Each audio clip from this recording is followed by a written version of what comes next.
Mga kasityo, ang kwentong maririnig ninyo ay hindi namin alam kung totoo. Hindi rin namin alam kung may maniniwala. Pero ang nagpadala nito ay isang Grab driver mula sa Metro Manila.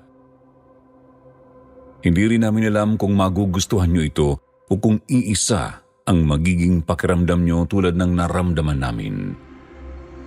Pero kung bibigyan nyo ng pagkakataon ng kwentong ito, baka tulad namin, hindi nyo na rin ito makakalimutan.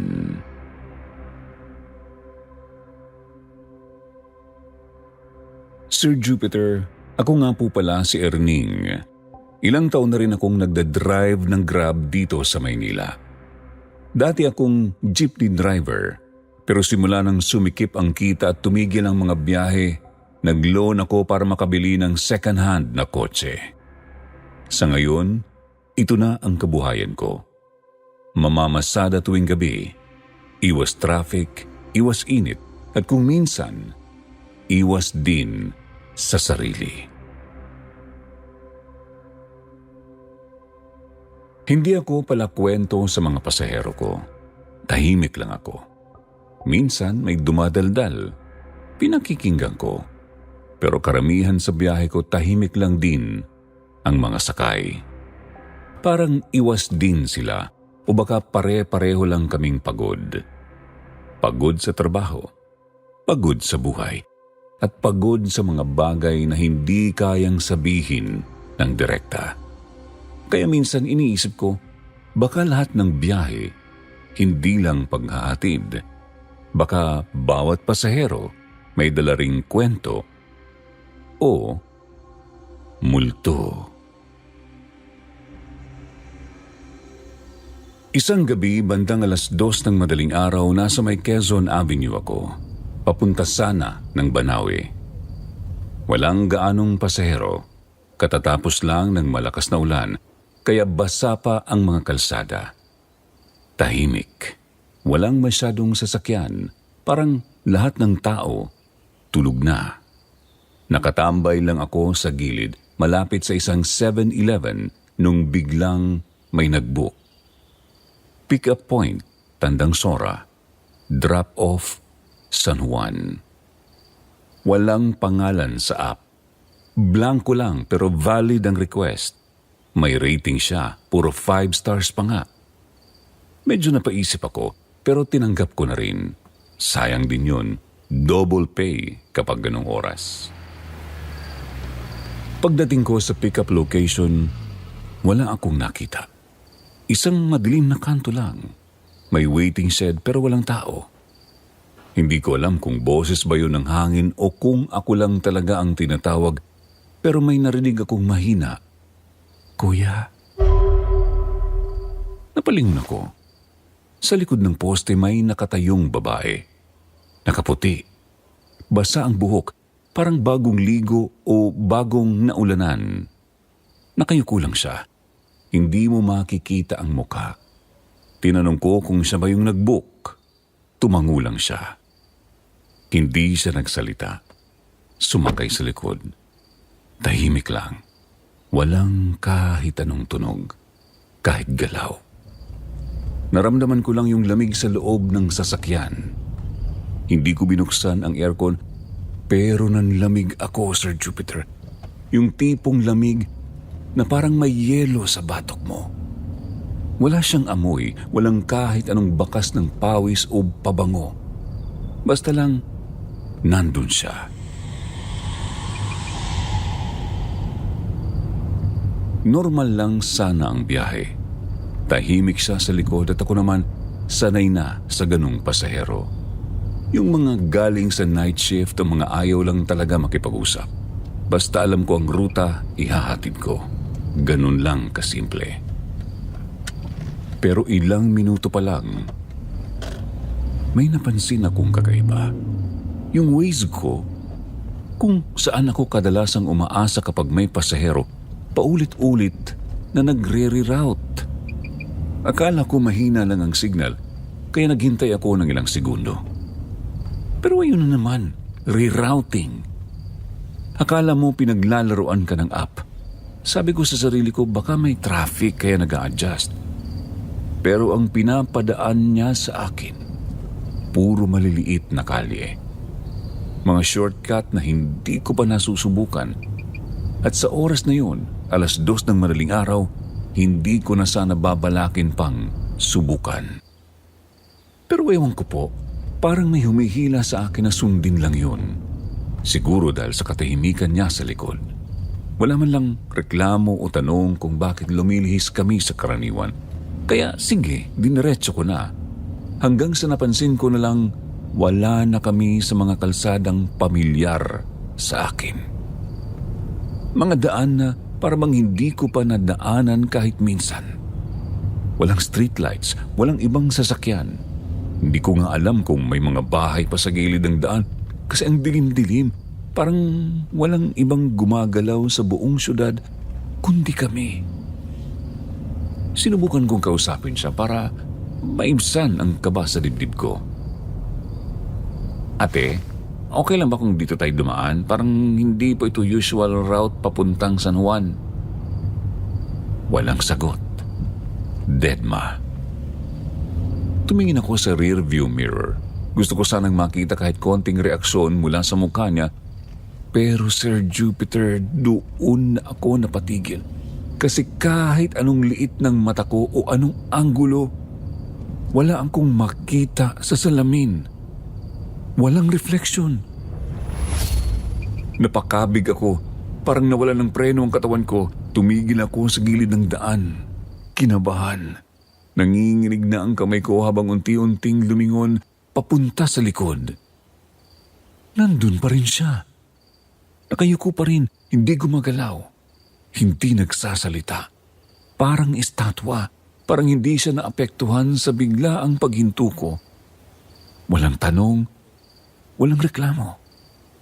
Huminga ako ng malalim. Pinilit kong maging mahinahon kahit nanlalamig ang likod ko. Okay lang po ba kayo?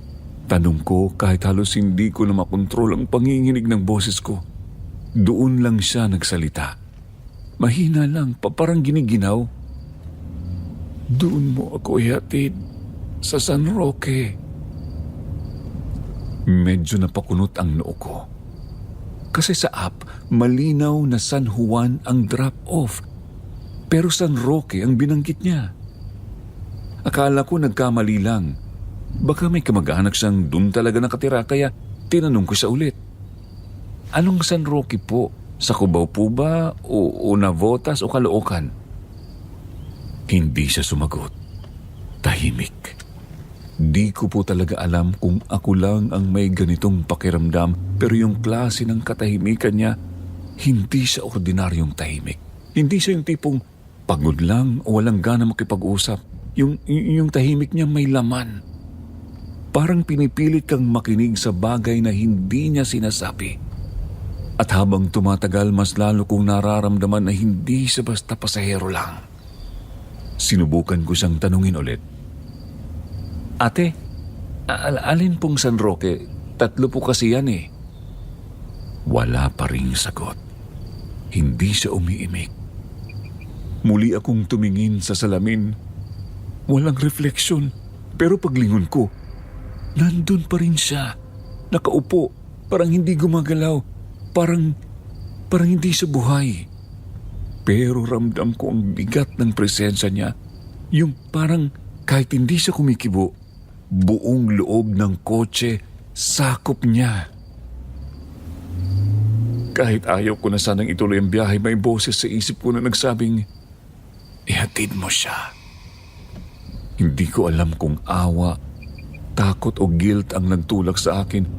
Pero pinihit ko ang manibela at nagsimula ng maghanap ng daan papuntang San Roque kahit hindi ko pa rin alam kung alin doon. At doon na po nagsimula ang hindi ko na maipaliwanag na sunod-sunod na pangyayari.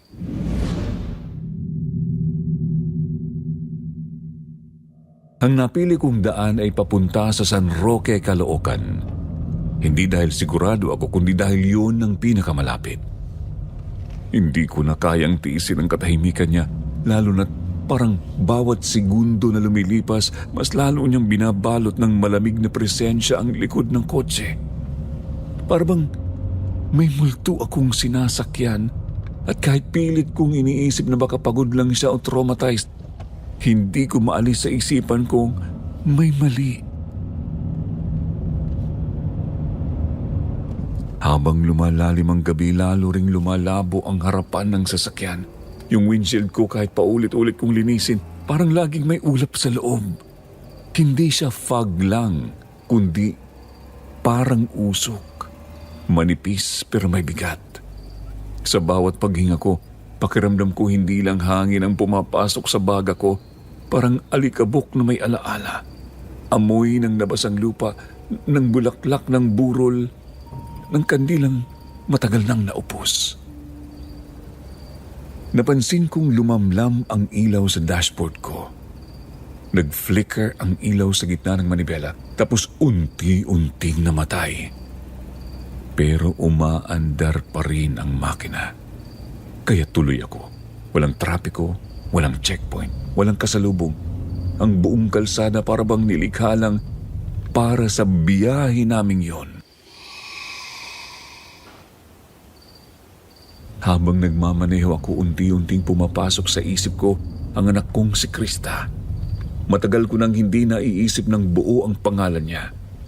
Sa totoo lang, iniwasan ko na siyang alalahanin sa bawat biyahe kasi bawat alaala niya parang sibat sa dibdib. At ngayong ako'y nag-iisa sa dilim, bigla na lang bumigat ang puso ko kasi Sir Jupiter, naalala ko, huling gabing nakita si Krista, San Roque din ang huling lokasyon sa report. Caloocan. Hindi agad pumasok sa isip ko na konektado. Ayokong isipin, ayokong tanggapin, pero habang papalapit kami sa lugar, nararamdaman kong may pamilyar. Yung kanto, yung amoy ng hangin, kahit yung tunog ng mga tahimik na poste, parang dati ko nang nadaanan, pero ayaw kong matandaan. Napatigil ako sa isang madilim na gilid ng eskinita. Hindi ko alam kung bakit ako huminto doon. Hindi naman siya nagsabi ng kahit ano. Pero paglingon ko sa likod, wala na siya. Bigla akong napatingin sa labas. Wala akong nakita. Wala akong narinig, pero alam kong hindi ako nag-iisa. Bumaba ako ng kotse. Parang may humihila sa akin. Sa gilid ng eskinita may nakita akong maliit na altar na parang iniwang napabayaan. Kandila, bulaklak na tuyo at picture na tinabunan na ng usok at alikabok. At doon ako kinilabutan. Ang litrato ng anak kong si Krista. Sir Jupiter, hindi ko alam kung paano napunta doon ang litrato niya. Hindi ko alam kung sino ang naglagay. Pero yun ang itsura niya nung huling kaarawan niya. Yung damit, yung ngiti, lahat eksaktong alaala. Para akong nabingi, para akong natunaw sa lupa, hindi ko na namalayan kung umuulan, kung may dumadaan o kung humihinga pa ba ako. Bumalik ako sa kotse. Nandoon na ulit siya, sa likod. Nakatingin na siya ngayon at hindi na nakayuko. At doon ko nakita, Sir Jupiter, ang mukha ng anak ko. Pero hindi siya masaya, hindi siya galit, pero malinaw sa mata niya ang isang bagay. Hinanakit. Yung klase ng tanong na hindi kailanman binigkas pero buo mong nararamdaman. Bakit mo ako pinabayaan pa? Hindi siya nagsalita, pero ako, para akong umamin sa isang kasalanan na matagal ko lang itinatago kahit sa sarili ko. Kasi nung araw na nawala siya, nagtalo kami. Ayaw ko siyang lumabas. Wala akong tiwala sa barkada niya. Nagsalita ako ng masakit at sa huli, pinalayas ko siya. Akala ko babalik siya kinabukasan. Akala ko drama lang. Pero hindi na siya umuwi. Sa halip, binalita sa akin na may natagpo ang bangkay sa may San Roque. Walang saplot, puro sugat, at ang pagkakakilanlan, isang pendant. Regalo ko sa kanya nung graduation niya. Hanggang ngayon wala pa ring hustisya. Hindi na rin ako nagtangkang hanapin. Hindi dahil ayaw ko, kundi dahil hiyang-hiya ako sa sarili ko. Kasi nung mga oras na kailangan niya ng ama, ako ang unang tumalikod. At ngayon sa gitna ng dilim, sa likod ng sasakyan ko, naroon siya. Hindi ko alam kung anino lang ba ng alaala o kaluluwang bumabalik para humingi ng sagot. Pero ramdam ko na hindi lang ito basta multo. Isa itong paalala, isa itong tanong na hindi ko sinagot sa sarili ko. Ano bang halaga ng pagsisisi kung huli na ang lahat? Gusto kong magsalita. Gusto kong humingi ng tawad pero hindi ako makagalaw. Hindi ako makatingin ng diretso kasi yung mukha niya, hindi lang mukha ng anak ko. Mukha rin yun ng lahat ng mga pasaherong minsan kong binaliwala. Lahat ng taong minadali kong ihatid, hindi kinausap, hindi tinulungan kasi sa bawat biyahe, akala ko trabaho lang. Akala ko wala akong responsibilidad kundi ang maningil at magmaneho. Pero ngayong si Krista na ang pasahero, hindi ko alam kung makakarating pa kami sa dulo ng biyahe. Bigla siyang tumingin sa akin. Bahagyang bumuka ang labi niya, parang may gustong sabihin. Napansin ko ang bahagyang pagtaas ng kilay niya, parang sinisimulan ng isang tanong o pakiusap. Krista? Bulong ko. Halos hindi na lumabas ang boses ko, pero bago pa man niya mabigkas ang kahit anong salita, nawala siya.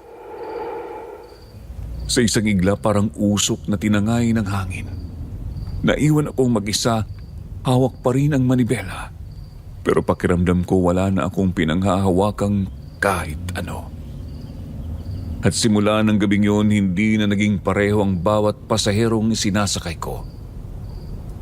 Lagi na akong may kaba, laging may tanong sa isip ko. Ito ba'y tao? O isa na namang paalala na may iniwang tanong ang nakaraan? Pagkatapos ng gabing yun, akala ko tapos na ang lahat. Pero hindi pala. Akala ko hallucination lang, guni-guni, sakit ng isang ama na hindi pa tuluyang nakakalaya sa bigat ng konsensya. Pero kinabukasan, may nangyaring hindi ko na talaga maipaliwanag. Pagsakay ko sa sasakyan kinabukasan para sana magsimula ng bagong shift, naamoy ko agad ang pamilyar na halimuyak ng pabango ni Krista. Yung binili niya sa Divisoria. Yung mabango pero mura lang. Madalas ko siyang inaasar na amoy gumamela na may suka. Pero ngayon, Sir Jupiter, amoy lang siya ng nakaraan. Nandun pa rin sa likod ang marka ng upuan na parang may nakaupo. Kahit inayos ko na lahat, kahit inayos ko ang headrest at nilinis ko ng basahan, may bakas pa rin. Gabi-gabi pagkatapos noon, laging ganun. May booking pero walang pangalan. Pick up sa mga lugar na pamilyar sa akin pero parang iba na. Drop off, San Roque. Iba't ibang bersyon ng San Roque. Paulit-ulit. At bawat biyahe palalim ng palalim ang nararamdaman kong presensya. Hindi lang lamig, hindi lang katahimikan, kundi parang may dalang pasaning hindi mo mabitawan.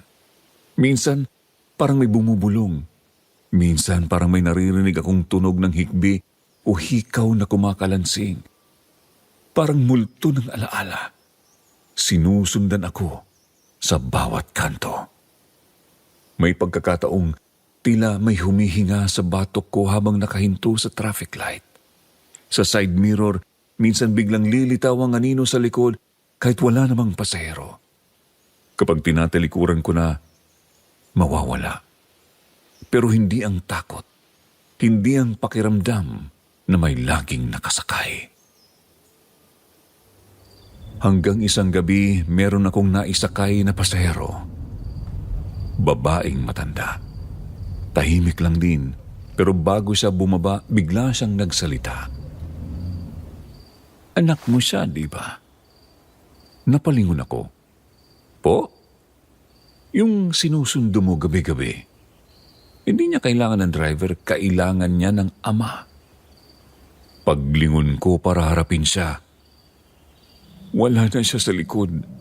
Wala rin akong natanggap na bayad sa app. Pero andun ang pinto, nakabukas pa. Parang may bumabanga, pero wala. Mula noon, parang unti-unting pinapakita sa akin ng kung anong puwersa ang mga bagay na matagal kong tinakasan. Isang gabi nakita kong bukas ang glove compartment kahit hindi ko naman ginagalaw. Sa loob nandoon ang luma kong wallet na matagal ko nang nawawala. At sa loob noon, ang sulat kamay ni Krista noong grade 5 pa siya. For Papa, mahal kita. Hindi ko alam kung paano napunta yun doon. Hindi ko na nga maalala kung kailan ko huling nakita yung papel na yun. Pero bigla ko na lang hinawakan yun at doon ako tuluyang napaluha. Ang sasakyan ko na dati kong sandigan sa paglimot, unti-unti na ngayong nagiging simboryo ng lahat ng alaala. Minsan sa biyahe may biglang sumisigaw sa loob, boses ng bata, "Pa!" Isang sigaw lang, pero sapat para mapasigaw din ako sa gulat. Titingin ako sa paligid, pero wala namang tao. Walang pasahero. Sarado lahat ng bintana. Isang beses nakatanggap ako ng booking mula sa app, pero hindi ko mapindot ang accept. Para bang frozen ang screen. Tapos biglang nag-reboot ang cellphone ko. Pagbalik may bagong wallpaper ang phone ko. Blurred na larawan ng upuan sa likod at kung titingnan mo ng mabuti, may mukha. Mukha ni Krista. Pero hindi masaya. Hindi galit. Malungkot lang. Malalim. Tingin ng isang batang matagal nang naghihintay. Mula sa pagiging trabaho lang ang pagmamaneho, naging tila paglalakbay na ito sa sarili kong kasalanan. Hindi ko na alam kung kailan nagsimula ang pagbura ng linya sa pagitan ng totoo at hindi.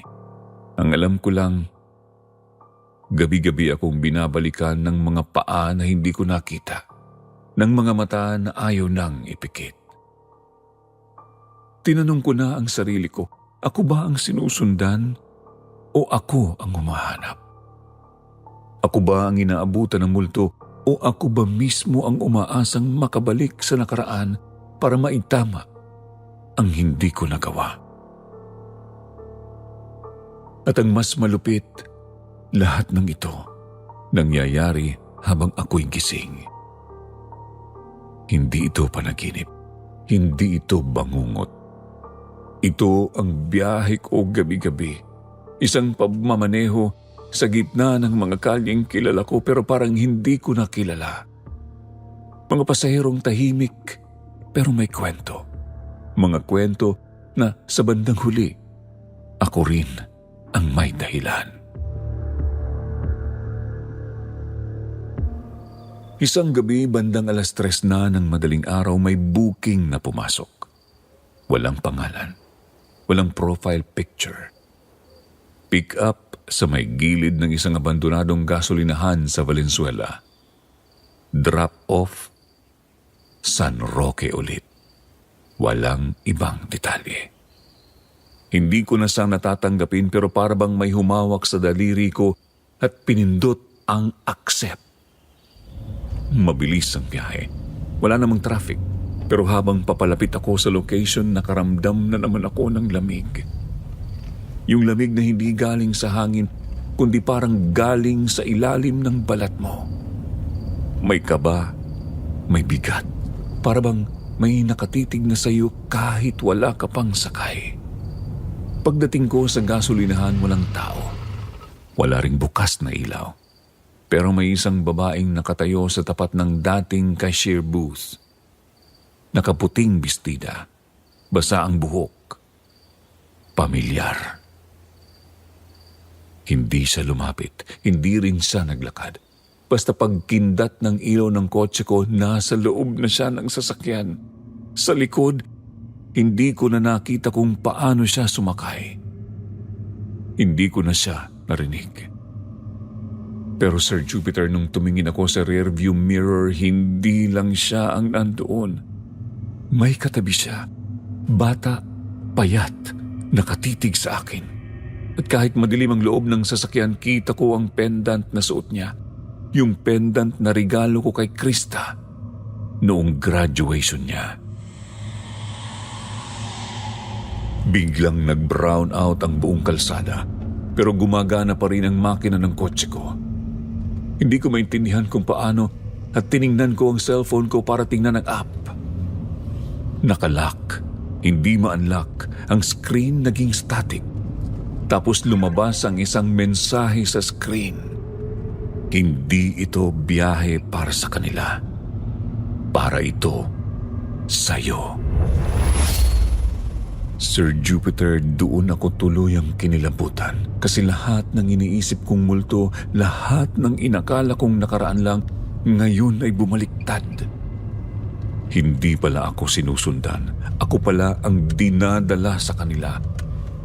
Sa mga lugar na iniwasan ko, sa mga alaala na pinili kong ibaon. Bigla kong naalala ang lahat ng beses na pinagtulakan ko si Krista. Yung araw na sinabi kong wala akong panahon sa drama niya. Yung gabing ayaw ko siyang sunduin dahil pagod ako. Yung huling beses na nagsalita siya sa akin, umiiyak, pero pinabayaan ko. Ang mga multong ito hindi sila basta kaluluwa. Parang sila ang naging memorya ng mga kasalanang hindi ko inamin. Mga pagsisising hindi ko hinayaang mabigyan ng boses. At ngayong nandito na sila, hindi sila galit. Hindi sila maraas. Mas masahol pa. Tahimik sila. Tahimik pero puno ng tanong. Bakit mo kami iniwan?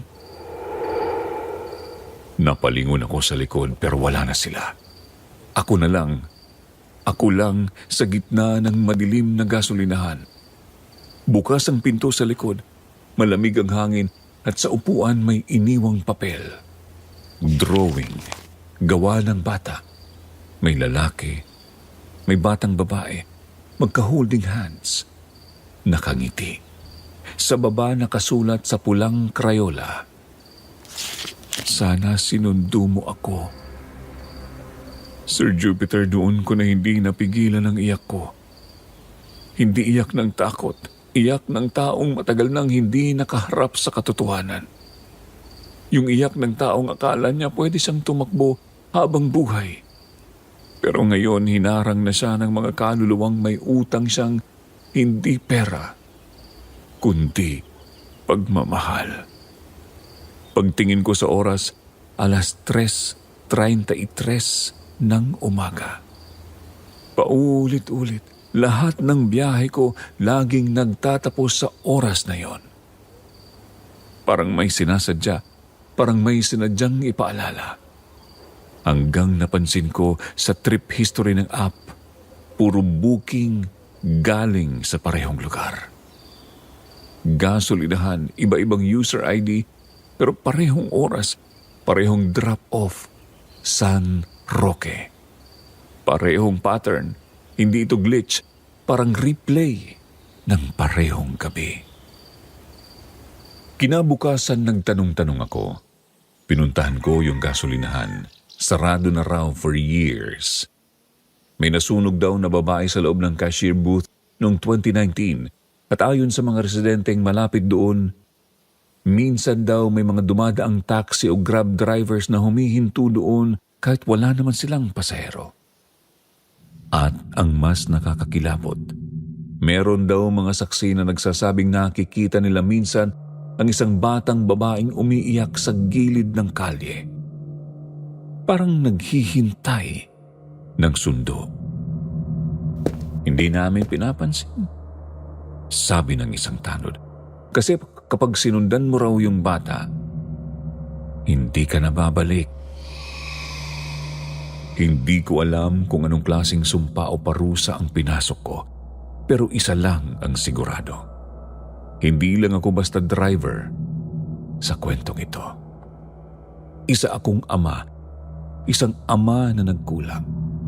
Isang taong sinubukang kalimutan ng anak niyang kailanman ay hindi tumigil sa paghihintay. Ngayon, bawat booking, bawat pasahero, tanong ko sa sarili ko, ako pa ba ang nagmamaneho o dahan-dahan na ba akong sinusundurin?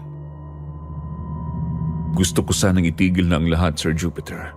Umabot ako sa puntong halos araw-araw na lang akong nagdadalawang isip kung dapat pa ba akong pumasada. Pero sa totoo lang, hindi lang ito tungkol sa trabaho.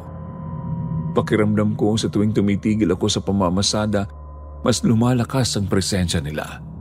Parang mas gusto nilang tuluyan akong huminto para makuha nila ako ng buo. Isang linggo akong hindi namasada. Nagkulong lang ako sa bahay. Wala akong ginawa kundi titigan ng kisame at magdasal. Pero kahit sa bahay, hindi na ako ligtas. Sa bawat sulok, parang may aninong sumusulyap. Sa salamin sa CR, minsan may lumalampas na refleksyong hindi akin. Sa gabi, may naririnig akong pamilyar na pagkatok sa gate.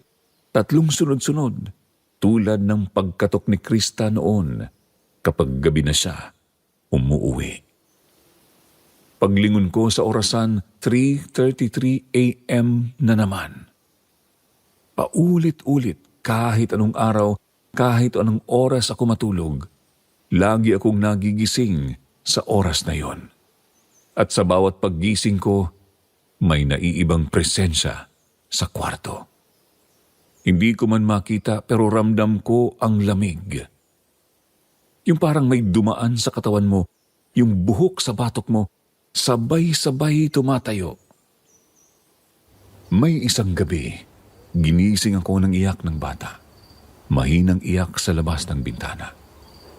Tiningnan ko, walang tao. Pero nakita ko ang bakas ng kamay ng bata sa salamin. Maliit, basa at sa ilalim may nakasulat. Pa, sunduin mo na ako. Hindi ko na kaya. Nagdesisyon akong bumalik sa pagmamaneho. Hindi para kumita kundi para subukang tapusin ang biyahe. Para kung may gusto mang sabihin ng mga kaluluwang ito, marinig ko na. Maibigay ko na kahit kapalit ay sarili kong katahimikan. Pagpasok ko sa app may bagong booking pero kakaiba. Hindi siya lumabas bilang notification. Isa siyang message. Huling biyahe. Walang pangalan, walang location, pero parang may gumabay sa kamay ko para imaneho ang kotse. Hindi ko na iniisip kung saan. Basta ang mga kamay ko kusang kumikilos. Kanan, kaliwa, tuwid.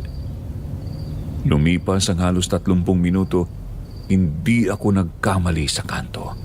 Hindi ako naghanap sa Waze, hindi ako naligaw, kasi alam ko na ang pupuntahan. Sa isang dead-end street sa pagitan ng Caloocan at Valenzuela, huminto ako. Wala masyadong bahay, walang ilaw, pero doon sa dulo may waiting shed. At sa ilalim nito, may batang babae. Nakatalikod siya, nakaupo, nakaputing damit. Basa ang buhok, parehong-pareho kay Krista. Parehong-pareho sa huling beses ko siyang nakita bago siya umalis ng bahay. Krista? Bulong ko kahit alam kong hindi niya ako maririnig. Pero tumayo siya, dahan-dahan, humarap at oo siya nga. Pero may iba. Yung mukha niya hindi galit, hindi rin malungkot. Blanko tulad ng mga patay na bangkay sa burol. Walang emosyon, pero may isa siyang tingin na parang tumatago sa dibdib mo. Tingin na nagtatanong sa akin kung huli na ba ang lahat. Gusto kong bumaba, gusto kong yakapin siya, pero hindi ko magawa. Parang may puwersang nagpako sa katawan ko sa driver's seat. Nanigas ako. Napaiyak na lang ako sa manibela. Nang tumingin ako ulit, wala na siya sa waiting shed. Nasa likod na siya ng sasakyan. Sa rearview mirror nakita ko siya. Umupo siya sa gitna.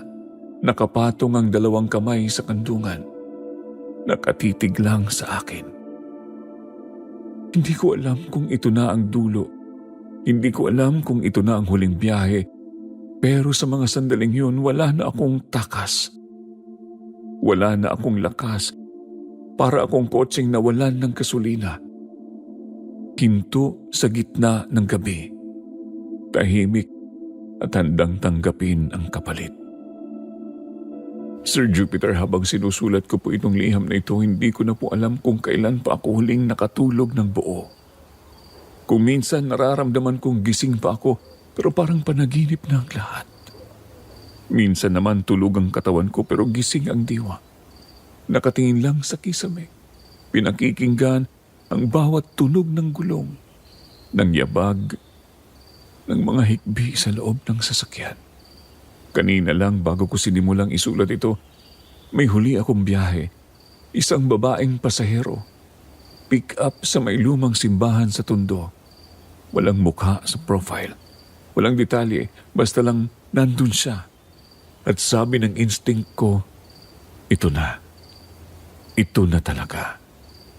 Pagdating ko roon, madilim. Walang masyadong tao. Pero nakita ko siya, nakaupo sa hagdan ng simbahan, parang matagal nang naghihintay. Paglapit niya sa kotse, hindi siya nagsalita. Pero ramdam ko, siya yung unang babaeng sumakay sa biyahe ko papuntang San Roque. Ang babaeng hindi ko nakita sa salamin, siya ang simula ng lahat. Nang nakaupo na siya sa likod, saka lang siya bumulong. Hindi ka pwedeng tumikil hanggat hindi mo natatapos ang dapat mong simulan. Hindi ko na siya tinanong kung ano ang ibig sabihin kasi sa puso ko alam ko na. Kailangan kong bumalik sa lugar kung saan huling nakita si Krista. Sa ospital.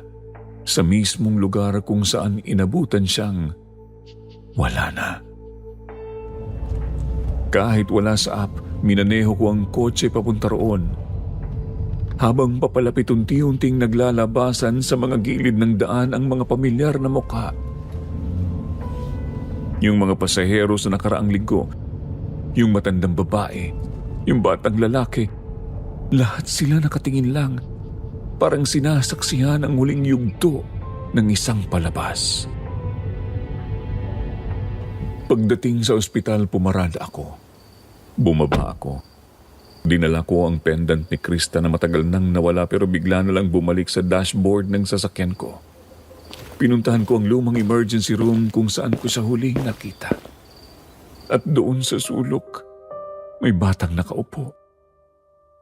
Nakatalikod, umiiyak, suot ang parehong damit na suot niya noong araw na yon. Lumapit ako, lumuhod, inabot ko ang pendant. Anak, kung nandito ka pa, kung ito ang kailangan mong marinig,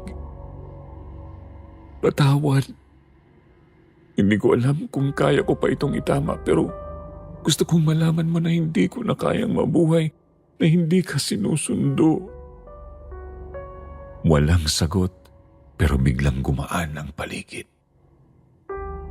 Tila may hangin na dumaan at nawala ang lamig. Nang tumingin ako sa kinauupuan niya, wala na siya. Pero naiwan ang drawing, yung parehong drawing na nakita ko noon sa likod ng sasakyan. Pero ngayon, may dagdag. Pareho pa rin kaming magkahawak ng kamay, pero pareho na kaming may ngiti. Pag-uwi ko galing ospital na yon, tahimik lang ako sa buong biyahe. Wala na akong ibang sakay, pero parang ang bigat pa rin ng likod ng kotse. Ramdam ko pa rin yung mga matang nakatingin. Ramdam ko pa rin yung yakap ng lamig. At kahit saglit kong naisip na baka doon na nagtapos ang lahat, hindi ko rin lubos maramdaman ng kapanatagan. Kasi kahit may ginhawa sa loob ko dahil nakita ko si Krista, kahit pa sandali, may tanong pa rin akong hindi masagot.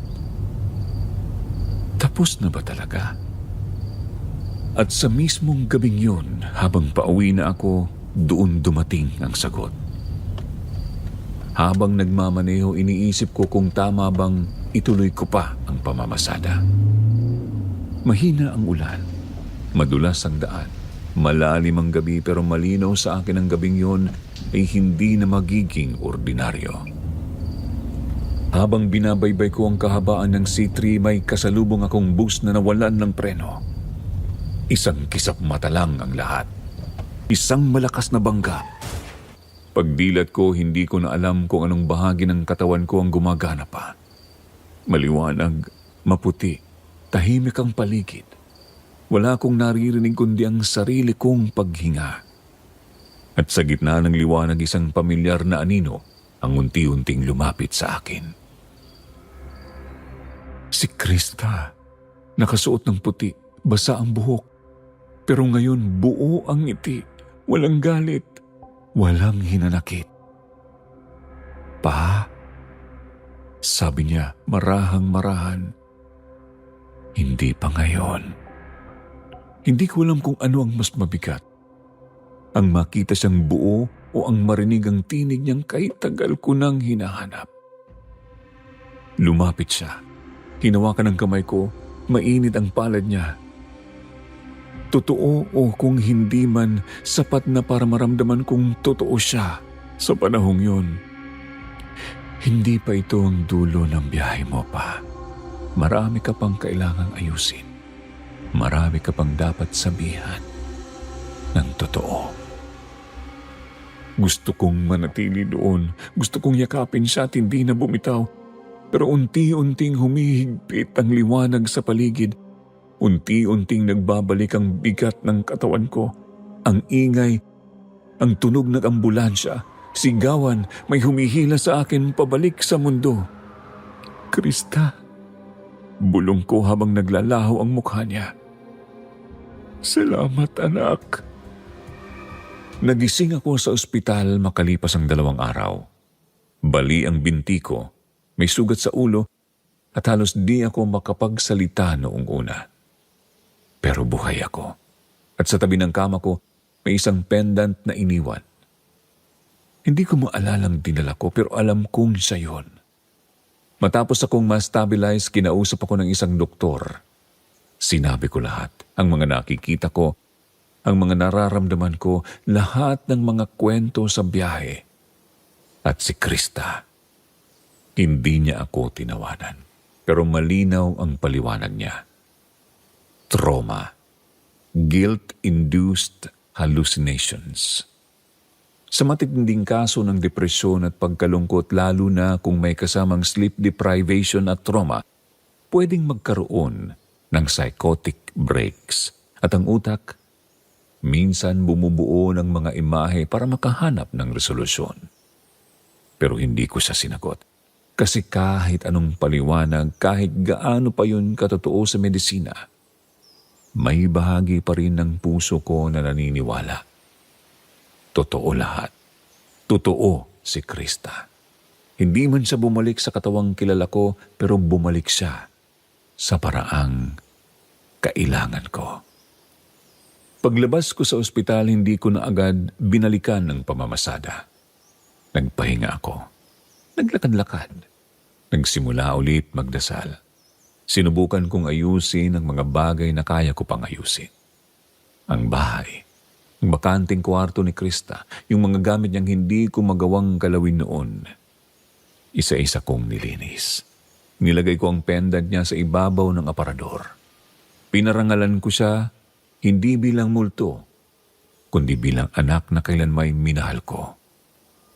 Kahit sa paraang huli ko nang naipakita. Pero dumating din ang gabi na tinanong ko ang sarili ko, babalik pa ba ako sa pagdadrive? At oo, bumalik ako. Hindi dahil kailangan ko ng pera, pero dahil gusto kong harapin muli ang mundo. Hindi na may takot, kundi may panibagong pananaw. Ngayon, nasa dashboard ko ang litrato ni Krista. Nakangiti siya. Sa bawat paglingon ko sa rear view, para mangalam kong kasama ko ang anak ko. Hindi ako nag-iisa sa biyahe. May mga gabi pa rin na may nararamdaman akong lamig sa likod. May pagkakataong parang may nakasabay akong pasahero na hindi nagsalita. Pero naiwan ang amoy ng pabango ni Krista. Pero hindi na ako natatakot. Tinatahimik ko na lang ang isip ko at sinasabi sa sarili, gabayan mo ako, anak. Minsan, may nasasakyan akong mga pasaherong halatang may pinagdadaanan. Tahimik, malayo ang tingin. Hindi ko na sila tinatanong pero binababaan ko ang radyo. Inaabot ko ang bottled water. Sinasabi ko, kung kailangan niyo po ng kausap, andito lang po ako. Hindi na ako nagmamadali ngayon sa bawat stoplight, sa bawat liko, tinatandaan ko ang mga detalye. Hindi na ako basta nagmamaneho para makarating. Ngayon, bawat biyahe, sinasakyan ko rin para makauwi. Kung minsan, naririnig ko pa rin ang boses ni Krista sa panaginip. Hindi na siya umiiyak. Hindi na siya galit. Tinatandaan ko ang huling sinabi niya sa akin. Marami ka pang biyahe. At ngayon, sa bawat pasaherong sinasakay ko, iniisip ko, baka katulad ko rin sila. Baka may hinahanap. Baka may gustong balikan. Kaya binubuksan ko lang ang pinto ng kotse at inaabot ang isang tahimik na pag-unawa. Baka sakali sa biyahe namin, kahit saglit, makahanap sila ng direksyon. Ako po si Erning, ama, grab driver, isa ng taong humarap sa multo ng nakaraan at nagdesisyong gamitin ito hindi para takasan, kundi para gabayan ang sarili sa dilim. At kung sakali pong may makakita sa sasakyang may litrato ng batang babae sa dashboard at isang lalaking tahimik lang sa harap, baka ako yun. Baka hindi na ako naghahanap ng pasahero. Baka naghahatid lang ng liwanag sa mga kalyeng minsang naging saksi sa isang ama na halos mawala sa sarili. Alam niyo mga kasityo, habang binabasa ko ang sulat na to, ramdam ko ang bigat. Hindi lang dahil sa takot o hiwaga ng istorya, kundi dahil sa sakit ng isang amang nawalan. Isang ama na hindi nasabihang, "Pa, okay lang ako." Isang amang naiwan sa tanong na, "Saan ako nagkulang?" Nakakakirot sa dibdib, lalo na nung inilarawan niya ang biyahe. Paulit-ulit, walang katapusan, na parang paghahanap sa anak niyang hindi na babalik. Yung grab driver na walang driver pero may mga luha. Yung app na walang booking pero may bakas ng isang multong hindi pa tapos magpaalam. Pero sa dulo, doon ako nadurog. Dahil kahit ang multo, bumabalik, hindi para manakot, kundi para magpatawad. At minsan, hindi natin kailangan ng sagot sa lahat. Minsan, sapat na yung yakap, kahit hindi natin maramdaman. Yung dasal, kahit hindi natin marinig ang tugon. Yung katahimikan na nagsasabing, "Tay, tapos na, pwede ka na magpahinga." At bilang isang ama rin, hindi ko rin maiwasang itanong, kaya ko rin kayang bitawan kapag ako naman ang naiwan? Ano po ang masasabi niyo sa kwento? Sa scale na 1 out of 10, gaano kayo natakot? Ako syempre, I give this story a 10 out of 10. Kasi hindi lang ako natakot, kundi parang may humila rin sa puso ko paatras. Iba yung multong hindi lang nagpaparamdam, kundi multong galing sa nakaraan.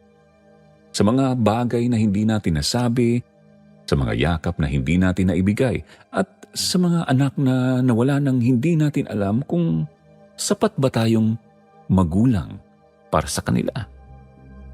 Ang totoo, minsan hindi multo ang nagpaparamdam, kundi ang konsensyang hindi natin maitulak palayo. At minsan ang pinakamahabang biyahe ay yung pabalik sa sarili mong mga pagkukulang. Pero gaya ng kwento, may mga kababalaghan na hindi para takutin tayo, kundi para iparamdam na kahit sa kabilang buhay, may pagkakataon pa rin tayong maghilom. Multo man sila, pero totoo ang yakap ng kapatawaran. Pagod na ako. Pagod na ako. Sawang-sawa na akong paulit-ulit na marinig ang nakaririnding tunog mula sa loob ng isip ko. O baka sa kung saan naman talaga nang gagaling ang isinumpang musika at hindi ko lang guni-guni ang lahat. Ngunit maging ano paman, ayoko na. Suko na ako. Ipapadala ko lang itong liham ko. Pagkatapos, paalam na. Tawagin niyo na lang pala akong Edward. Dating estudyante sa UP Diliman, pero taga-Bataan talaga. Sumulat ako sa inyo para ibahagi ang naging malagim na karanasan namin ni Mama. Ito ay para magbigay ng babala tungkol sa sinasabing sumpa ng kantang Gloomy Sunday. Totoo man o hindi ang sumpa, malaki pa rin ang kinalaman ng nasabing kanta sa mga huling sandali ni Mama. Agosto noong nagdaang taon nang umuwi ako sa amin. Nasa third year college ako noon. Laylay ang mga balikat at lutang. Basag na basag ang kalooban dahil bagsak ako sa 3 major subjects. Kasalanan ko rin naman kasi nawala ako sa focus ng magka-boyfriend. Tapos, naghiwalay pa kami. Ipinagpalit ako sa isang totoong babae. Pagdating ko sa amin, agad akong sinalubong ng mahigpit na yakap ni Mama. Ramdam ko nga lang ang lungkot sa yakap na yun kahit pa nakangiti siya sa akin. Sa katunayan, tinatraidor nga siya ng kanyang namumugtong mga mata. Halatang gagagaling lang sa mahabang pag-iyak bago ako dumating.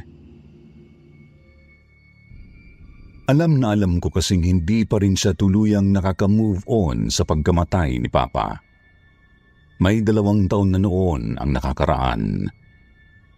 Alam na alam kong pinipilit lang niyang ngumiti sa harap ko kasi ayaw niya akong malungkot o mag-alala. At yun din ang mismong dahilan kung bakit hindi ko masabi kay Mama ang kinakaharap kong problema. Ang alam lang niya, umuwi ako para sa bakasyon tapos babalik din sa UP pagsapit ng pasukan.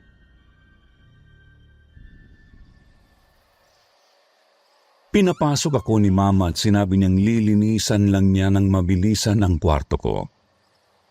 Ang akala kasi niya sa susunod na linggo pa ang dating ko, kaya't hindi siya nakapaglinis ng bahay. Tanong ko naman sa kanya kung may umuupa pa ba sa kabilang bahagi ng bahay namin. Duplex kasi ang bahay namin. Kumbaga nahahati ito sa 2 unit. Ang likod at ang harap. Doon sa harap nakatira ang pamilya namin. Samantalang pinapaupahan naman ang bandang likod. Nagtaka ako kasi bahagyang natigilan si Mama sa simpleng tanong ko. Nagpunas nga siya ng pawis sa noo at saglit na hinaplos ang sentido. Kako kung may problema ba siyang iniisip. Wala naman daw. Sabi lang niya sa akin na wala na raw ang mag-asawang musikero sa pinapaupahang unit simula pa noong nagdaang 2 linggo. Doon ko na sinabi sa kanyang, Ma, Doon muna ako sa likod mamamalagi. Medyo maingay po kasi dito sa harap eh.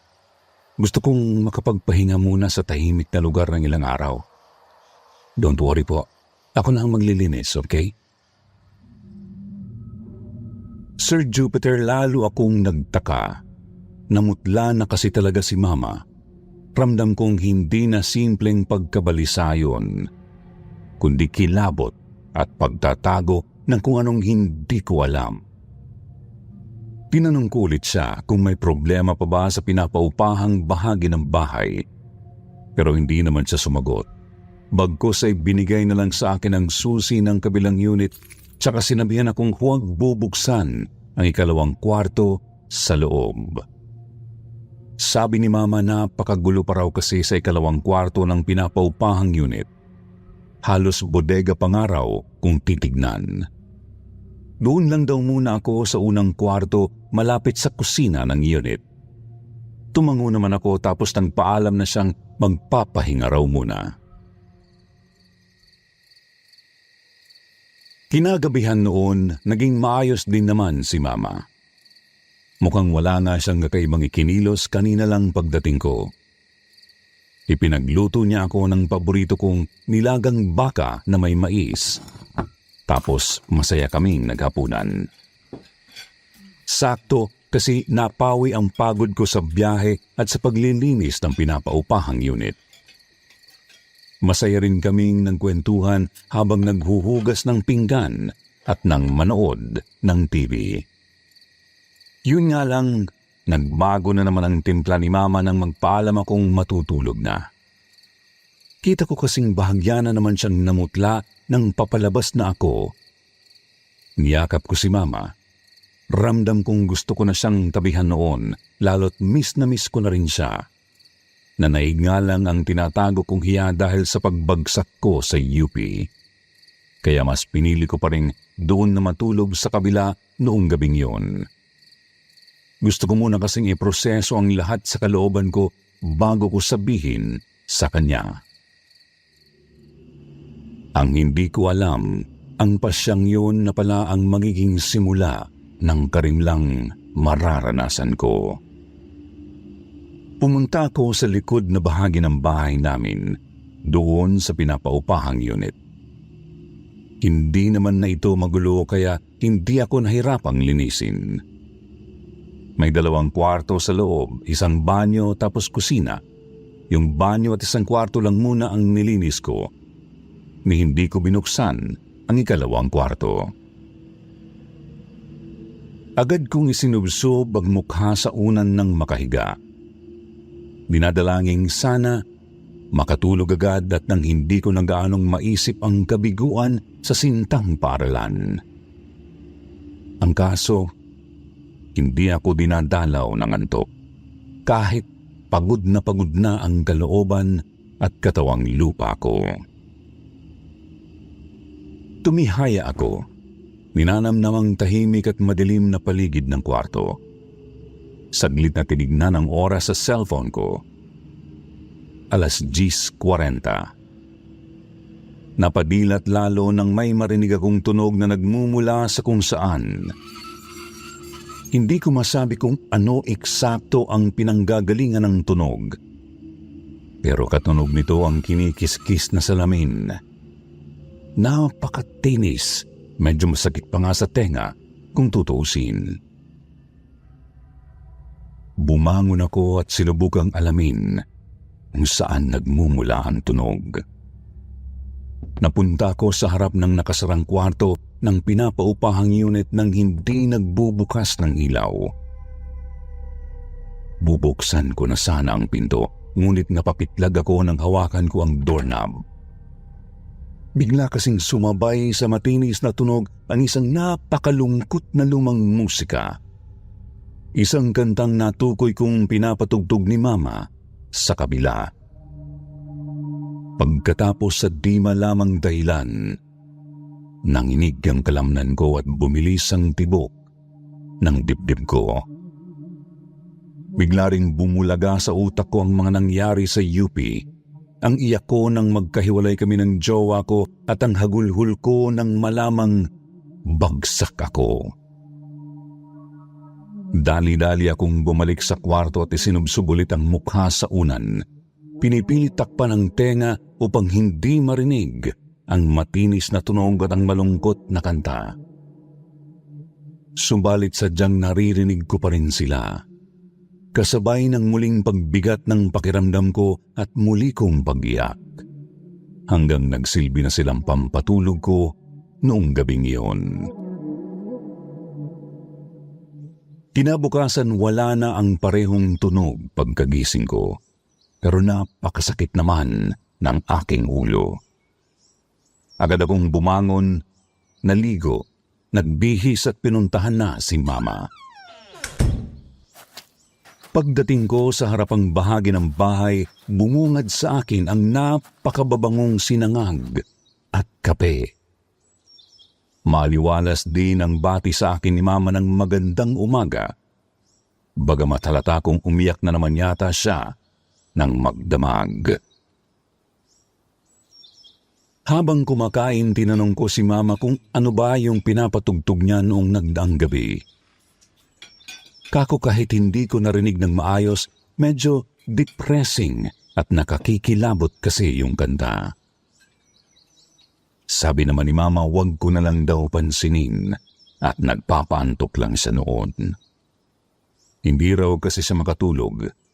Naiisip na naman daw niya si Papa dahil miss niya na raw ito. Kaya naman sinamahan ko si Mama noong araw na yon para magtirik ng kandila sa simbahan. Pagkatapos dinalaw din namin ang himlayan ni Papa. Doon nakita kong hirap pa rin si Mama na tanggapin ang pagkamatay ni Papa. Hagulhul pa rin ang iyak niya sa may puntod ni Papa. Kagaya ng iyak niya noong mismong pagpanaw ng kanyang kabiyak. Nadala tuloy ako kaya nagsimula na naman akong malungkot imbis na gusto ko sanang pasayahin si Mama noong araw na yon. Pagkatapos ng hapunan, nanood lang kami ng TV ni Mama. Tapos natulog na rin. Ako doon ulit sa kabilang unit kasi bumibigat na naman ang pakiramdam ko. Gusto ko na namang mapag-isa sa dilim at katahimikan. Gusto ko na namang umiyak ng umiyak. Ang kaso, habang nakasubsub sa unan, narinig ko na naman ulit ang matinis na tunog at ang lumang musika. Napabangon ulit ako habang pinupunasan ang mga mata. Umalo sa mabigat kong kalooban ng matinding pagtataka kung ano ba talaga ang kakaibang tunog na yon. Kaya naman pumunta ulit ako sa harap ng saradong kwarto. Bubuksan ko na sana ito. Ngunit bigla na naman akong natigilan nang manginig ulit ang kalamnan ko. Bigla rin akong pinagpawisan ng malamig tapos lalong lumalakas ang matinis na tunog sa tenga ko. Tuloy-tuloy ang pagpapatugtog ni Mama ng malungkot na kanta. Kinikilabutan na talaga ako noon at gusto ko nang bumalik sa higaan ko pero masidhi rin ang kagustuhan kong malaman kung ano ang nasa likod ng saradong pinto. Kaya biglaan ko itong binuksan at sinindihan ang ilaw at nagtaka ako lalo kasi iisang kama lang naman ang naroroon. Hindi naman ito magulo gaya ng sabi ni Mama. Sumilip ako sa ilalim ng kama. May nakita akong iilang mga lumang kahon. Tumigil ang matinis na tunog kaya't nangibabaw ang malungkot na musika na pinapatugtog ni Mama. Tinitigan kong lalo ang mga kahon at kinutuban ako ng masama. Gayunpaman nilakasan ko ang aking loob kahit kinikilabutan na ako. Bumalik ako sa kwarto ko. Kumuha ng walis tambo at pumunta ulit sa kabilang kwarto. Maingat kong nilabas ang isang malaking kahon mula sa ilalim ng kama habang winawalis ang mga alikabok. Binuksan ko ang kahon at nakita ang isang kakaibang bagay na gawa sa mga tila basong babasagin. Napatanong ako sa sarili kung ano yun. Naalala kong mag-asawang musigero nga pala ang dating nangungupahan sa amin. Kaya naisip kong baka isang musical instrument ang nasabing bagay. May gitara pa nga sa isa pang malapad na kahon doon. Binuksan ko pa ang ibang mga kahon doon, tuloy-tuloy ang pagpapatugtog ni Mama ng malungkot na kanta. May nakita akong mga musical sheets tapos ilang mga personal na gamit gaya ng mga damit at sapatos. Hanggang sa nagulat ako nang mabuksan ang isa pang may kalakihang kahon. Sa loob kasi nito may mas maliit pang kahon na kahoy at nababahiran ng tuyong dugo. Nanginginig kong kinuha ang dugo ang kahon. Ramdam kong nanunuot na rin sa kalooban ko ang napakalungkot na boses ng singer sa pinapatugtog ni Mama. Lumunok ako ng laway, tsaka binuksan ang hawak. Sa loob, nakita ko ang iilang mga cassette tape at isang maliit na notebook. Binuklat ko ang notebook. Napansing ang unang pahina lamang nito ang may laman. Patula ang pagkakasulat, kaya naisip kong lyrics yun ng isang kanta at ito ang sinasabi ng iilan sa mga talata. Gloomy is Sunday. With shadows I spend it all. My heart and I have decided to end it all. Soon there will be candles and prayers that are sad. I know. Let them not weep. Let them know that I'm glad to go.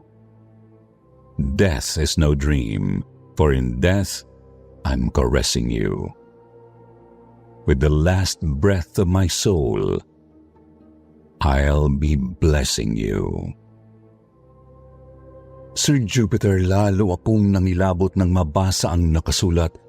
Tungkol kasi sa kamatayan Nagpalingalinga pa nga ako sa kwarto para siguraduhin walang multong naroroon.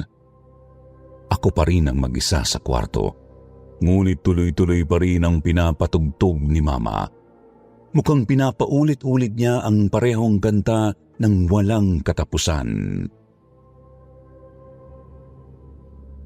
Makalipas ang ilang sandali, tinignan ko naman ang mga cassette tape na nasa loob din ng duguang kahon. Binasa ko ang mga kopya ng mga lyrics ng mga kantang nilalaman nila. Nakuha kasi ng nakapangingilawot na lyrics ang pansin ko.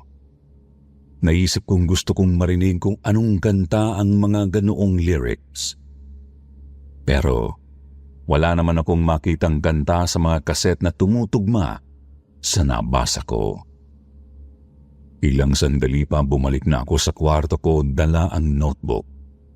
Tuloy-tuloy pa rin talaga si Mama sa pagpapatugtog at hindi ko pa rin masyadong maintindihan ang kanta dahil nasa kabilang bahagi ito ng bahay.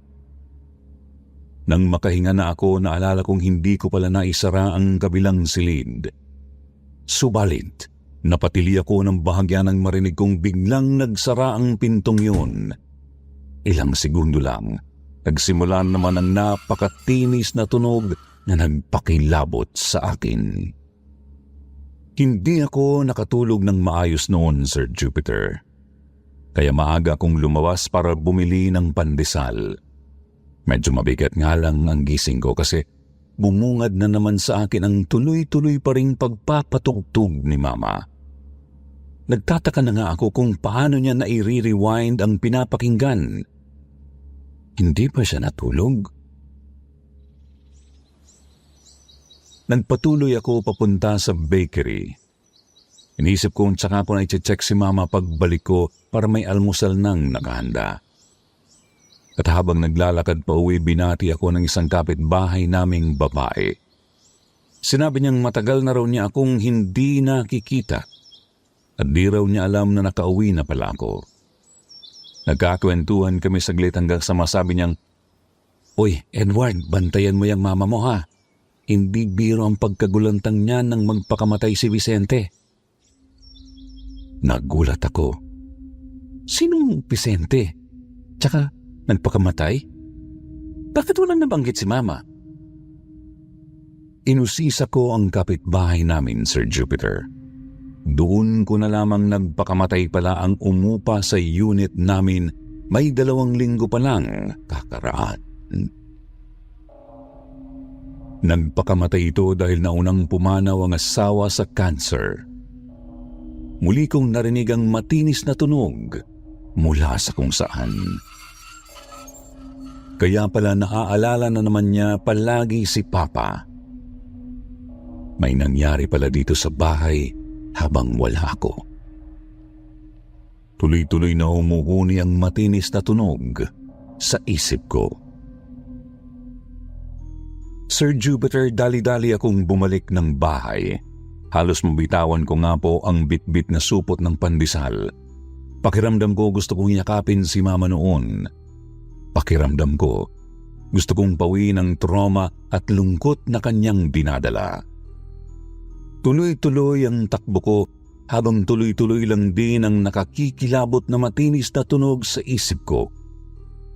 Binuksan ko ang pinto at bumungad sa akin ang malungkot na kantang pinapatugtog ni Mama.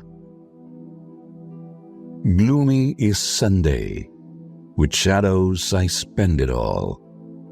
My heart and I have decided to end it all. Soon there will be candles and prayers that are sad. I know, let them not weep. Let them know that I'm glad to go.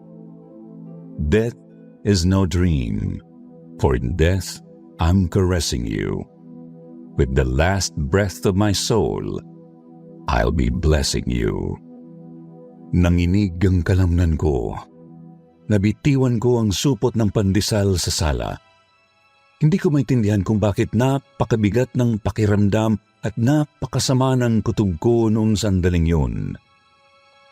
Pumunta ako sa kwarto ni Mama at napahiyaw nang makita ang nanay ko. Nakahilata sa kamang nababanlawan ng dugo. Bumubula ang bibig. Naramdaman kong nilamon ng matinis na tunog at ng malungkot na lumang kanta ang pagkatao ko.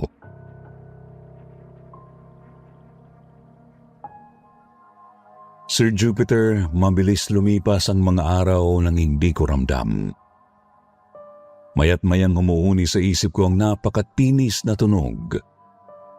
Mabilis lumipas ang burol at libing ni Mama nang hindi nangunguya ng utak ko ang mga nangyari. Umiikot kasi sa isip ko kung bakit nagawa ni Mama yun. Oo, iniinda pa rin niya ang pagkamatay ni Papa. Pero wala naman sa pagkatao niya ang magpakamatay. O baka hindi ko lang alam. Siguro, hindi ko na alam kasi nasa ibang lugar ako. Hanggang sa narinig ko na naman ang matinis na tunog pagkatapos ng libing. Nakahiga ako noon sa kwarto ni Mama, sa mismong kama kung saan ko siya nakitang walang buhay. Bumangon ako at tinignan ang lumang radyo ni Mama na nakapatong sa tukador. Nakita ko rin ang isang cassette tape na nakalapag sa ibabaw ng radyo. Nilapitan ko ang radyo at tinignan ang tape. Blank tape pala ito ngunit may nakasulat sa lalagyan.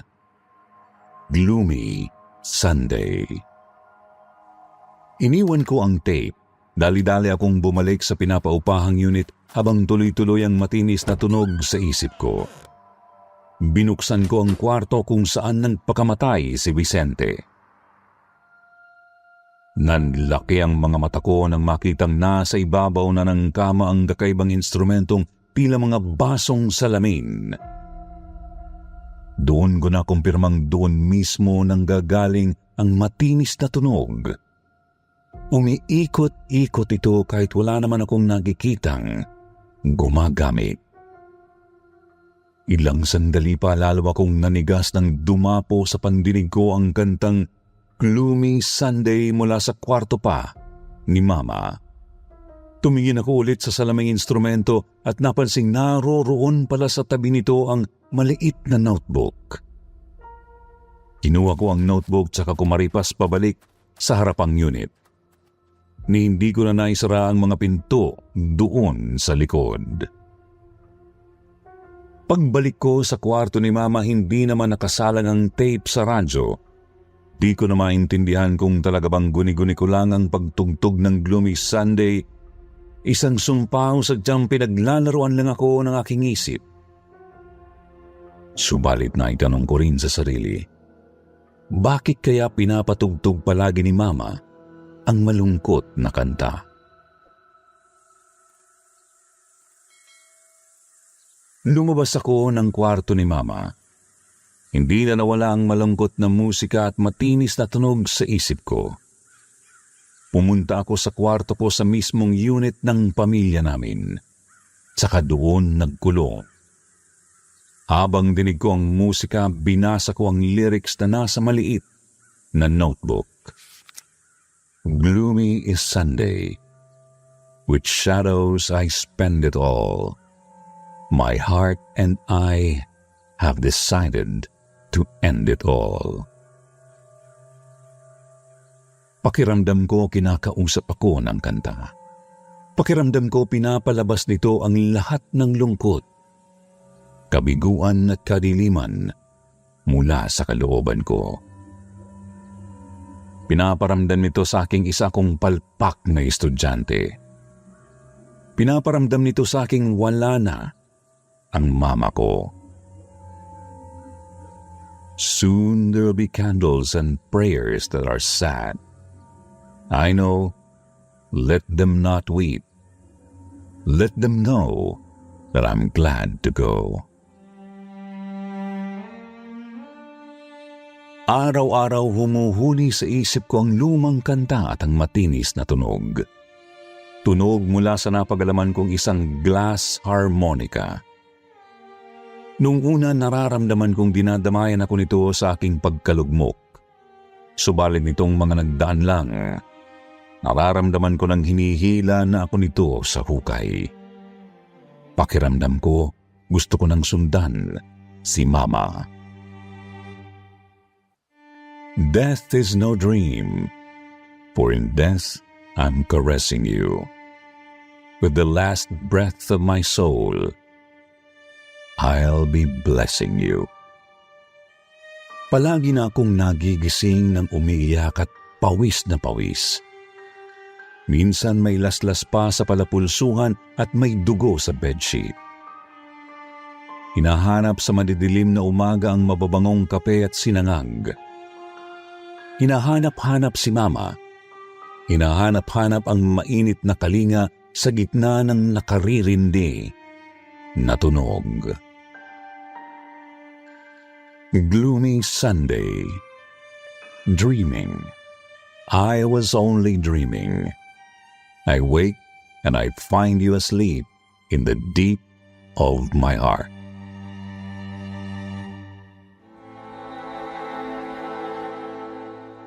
Mama, asan ka na? Pagod na po ako.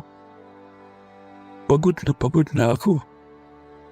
Sawang-sawa na akong paulit-ulit na marinig ang nakaririnding tunog mula sa loob ng isip ko. Takot na ako sa sumpang ito.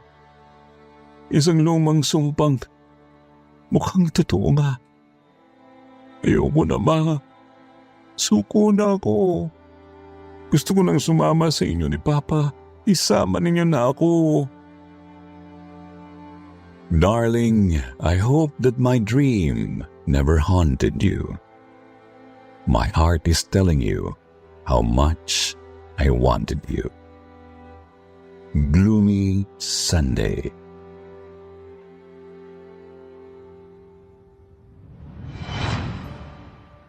At ngayon, hindi gloomy ang portion na ito dahil ito na ang shoutout portion.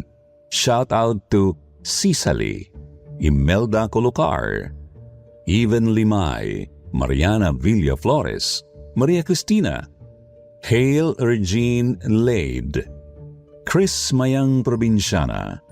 Sa lahat ng nagtatrabaho sa Japan, shoutout po sa inyo. Sa lahat ng mga OFWs, Ingat po kayo. At shoutout din kay Frigibet Kabigin. Basahin naman natin ngayon ang pinakamagandang comment mula kay Marnil Joysta at Pet Lover Ako. Sabi ni Marnil, "Hi, I'm really entertained each time I listen to your stories while I'm working, especially if the one narrating is you, Sir Jupiter. Thank you. I wish you would have more stories like Luning Ning. That was really hilarious." Sabi naman ni Isulan, year 2023 ko lang ata nalaman ng KTS nang naghahanap ako ng kwentong katatakutan sa YouTube. Pero sa KTS talaga ako na-hook hanggang ngayon. Updated ako sa episodes ng KTS at Sityo Bangungot. Uy, sa mga hindi po nabanggit ha, huwag magalala. Sa susunod kayo naman. Huwag kalimutang mag-reply sa ating shoutout box na nasa comment para ma-shoutout ang pangalan nyo. Muli po mula sa bumubuo ng Sityo Bangungot, ito po ang inyong lingkod, Jupiter, nagpapasalamat.